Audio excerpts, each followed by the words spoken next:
Hi, everybody, and welcome to buildernation Procurement Edition. In this episode, we are taking a closer look at how hardware startups handle the basics of procurement, from finding the right components to managing supply chains and keeping costs in check.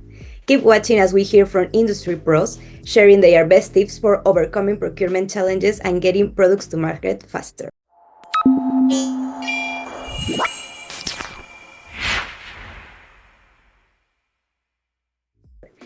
Today, we are joined by Gabe Dominocielo, co-founder at Umbra. Welcome, Gabe. Thanks for joining us today.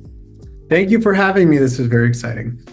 Yeah, we are so happy to have you here again. And you already, the first time that we interview you, you talk about the company, about Umbra, about how you start with that. Now we want to talk and we want to know from you, how is this procurement inside in Umbra? So to start with this, what do you think are the difference between a startup and a large established company in terms of procurement?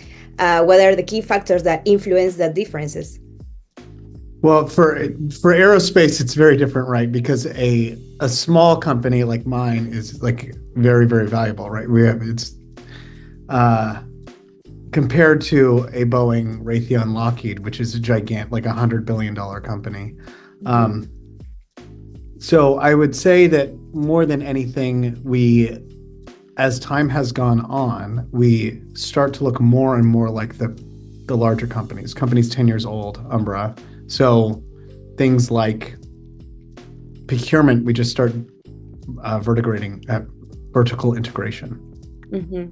Yeah, I think that's something that I hear that is super different when you really are a small company, when you are starting up, and then when you compare with a big company that maybe has more time in the industry, or I don't know, some people mention that it's also like when they go to the investors, is different between a startup and a large established company. Well, it's also a robust supply chain. What we do is very, very specific, right? So our payload, so like what we have, our thing that is unique to us, we had to invent. And then for, the kind of commodity parts, your reaction wheels, your torque rods, your solar panels, the bus, like all these things, there is not a robust supply chain. And without a robust supply chain, we need a much more robust defense industrial base. And until we get there, we're going to have to integrate things internally. Yeah, that's totally true, and I agree with you. And now that you are mentioning that, do you have any specific tool or maybe a strategy to manage this supply chain, this procurement, while your team is developing the product, the all the service that you have? I'm sure. The difference, the number of people between me and the procurement of an individual part is quite a few. So I would say that they do manage the supply chain well. I'm sure they use software. I'm never surprised. So I'm not ever worried about our supply chain, which is always a good sign as a founder.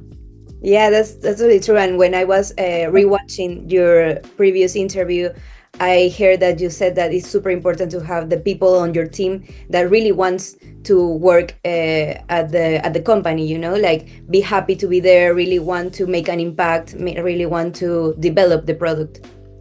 Well, as a founder, the last thing that you want to be doing is micromanaging anybody. You need to be making thematic decisions, not individual decisions, or you just can't scale. You can do that with 20 people. You can't do it with 100. You can't do it with 150.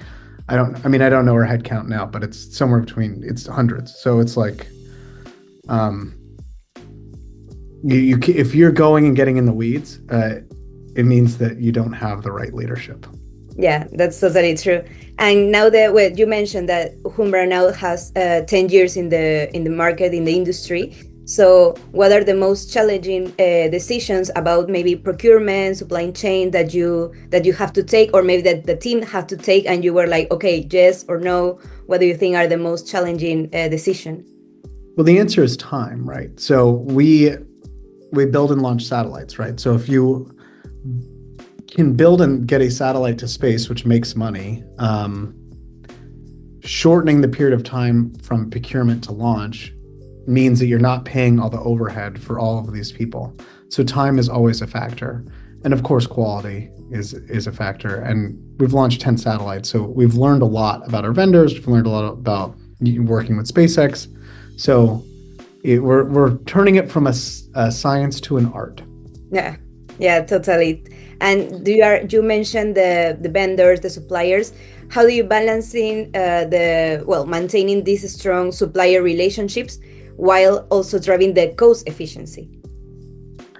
Well, like I said, there's not a ton of suppliers. Like if you want something that doesn't cost an exorbitant amount of money, there probably is only a few vendors. Mm-hmm. And you maintain relationships in all parts of your life by being straightforward, clear, clearly communicate and explain your needs.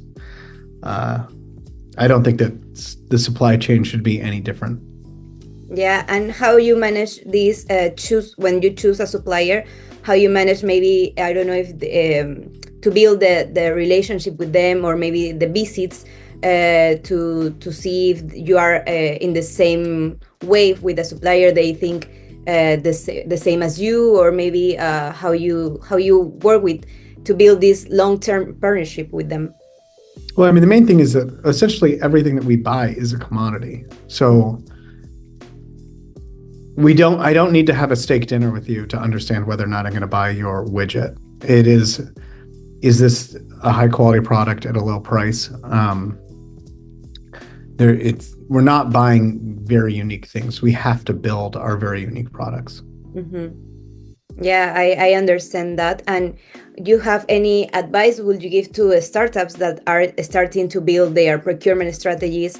Maybe they just have some years now in the industry, or they want to start with that. What do you think they have to do? I think it's always it's okay to make mistakes, but fix them quickly. Yeah, totally. You have to choose another plan if your first plan doesn't work. Yeah. Yeah, and that's what they need to do. What do you think they don't have to do? Like the pitfalls that they need to avoid? I mean, vendor relationships is really hard, right? I think test like you fly. Like you should test the parts. I see them. They test, the amount of testing they do in our big lab is incredible. It is. They take testing very seriously, so that when our satellites launch, they work. Yeah. Because you don't ever know what flaw could be in a vendor's part. Yeah, totally. And I was hearing in the previous interview that you gave that Umbra survived to the pandemic, to the COVID, those years that were really hard for everybody in the industry. So how you think what you and Umbra and your co-founder also David were able to go through that? Well, we bought multiple satellites at once. Wow. So we bought all the parts at once. So they were all coming. Mm-hmm. So I think that they were already coming and were already built. And we continue to do it. We buy a lot of our parts in blocks. So we buy enough for like 6 satellites, whatever, and then assemble them and launch them as needed. Yeah, I think that was the right decision at that moment for you and for the company to go through that hard moment for everybody. And thanks, Gabe, for joining us today and share these valuable insights with us about procurement, about supply chain. You are also the co-founder, so you have a different view of this too. So I want to know if you have any social media or website you would like to share with the community. We're located at umbraspace.com. My Twitter is @my last name, Dominocielo, and we have all the social media and all that stuff. If you like satellite imagery, we try to post a lot. Okay, perfect. Be sure to everybody to connect with Gabe, and everybody that is watching, don't forget to check also our website, buildernation.io, and subscribe to our channel. You can also connect with us on LinkedIn by following Buildernation to stay updated with our latest content and exclusive news. We appreciate each and every one of you for being part of this amazing community, and see you in the next episode. Once again, thank you, Gabe, for being with us today again. Okay, thank you.